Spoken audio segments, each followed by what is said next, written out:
s'oppose à midi sur Europe 1, Mathieu Noël. Vous écoutez Europe 1, il est midi 22, Rien ne s'oppose à midi continue avec Eva Rock, Pierre de Cossette, Christophe Lamar et celui dont le génie m'éclabousse quotidiennement. Écrire des chroniques humoristiques le matin quand on sait qu'on le retrouve à midi, c'est comme jouer avec Michael Jordan aux Chicago Bulls à la grande époque. À côté de lui, je me sens Scottie Pippen, l'éternel second, surtout quand il décoche des vannes comme hier sur la poule de Macron, Agathe, qui le rendait triste. Agathe the Blues. Dit mon maître. Aujourd'hui, une chronique assez sérieuse puisque vous vous intéressez au champ lexical, sémantique et psychanalytique des chansons de notre enfance. Bref, vous êtes la nouvelle Dolto. Oui, redevenons sérieux aujourd'hui dans le cadre de notre rubrique culturelle. La chanson, reflet de son époque. Je vous propose une chronique austère, certes, mais néanmoins passionnante, puisqu'il s'agit d'analyser le champ lexical de nos chansons enfantines afin d'y déceler les marqueurs d'une époque.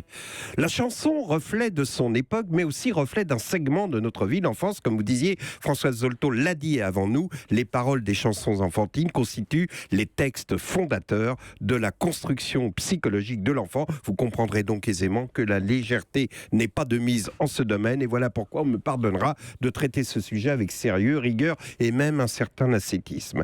Ayant décidé de m'impliquer à titre personnel dans ces travaux universitaires, je précise que je suivais l'enseignement de mademoiselle Moussy en classe de CE2 de l'école Ambroise Thomas à Argenteuil au cœur des années 60 lorsque j'entendis pour la première fois cette chanson que je vais vous interpréter avant d'en procéder à l'analyse sémantique.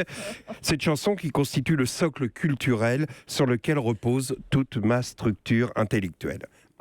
Alors, excusez-moi, n'ayant pas de diapason sous la main, je cherche mon la. Un dimanche matin, avec ma putain sur ma mobilette, je lui mets la main entre les deux seins, direction quéquette. Ah, tu les verras plus, les poils de bon cul, j'en ai fait des brosses. À 100 balles le kilo, c'est du bon boulot pour nourrir les gosses. Alors, on peut d'ores et déjà dire qu'il s'agit d'une chanson issue de la classe ouvrière, créée dans les années 50, puisqu'à l'époque, on travaillait le samedi matin. Il ne restait donc que le dimanche à l'ouvrier parisien pour se laisser aller à son loisir favori.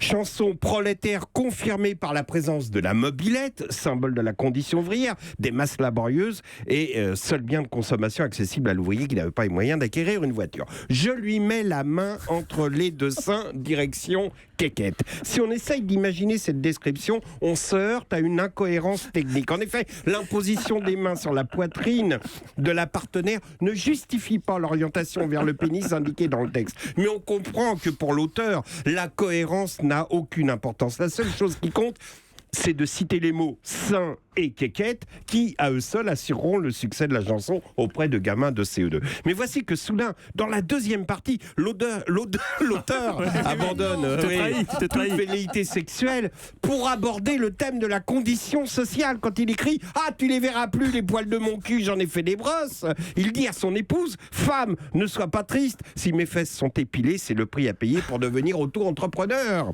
Mais oui, à 100 balles le kilo, on comprend que l'ouvrier, dans son désir de promotion sociale, a pris des cours du soir. Il sait désormais déterminer un prix de revient. Il a fait une étude de faisabilité, calculer sa marge brute, tenant compte des frais fixes, des charges sociales, des taxes diverses. Il a fixé son prix de vente à 100 € le kilo de poils de cul. Et c'est qu'à ce prix, c'est du bon boulot pour nourrir ses gosses.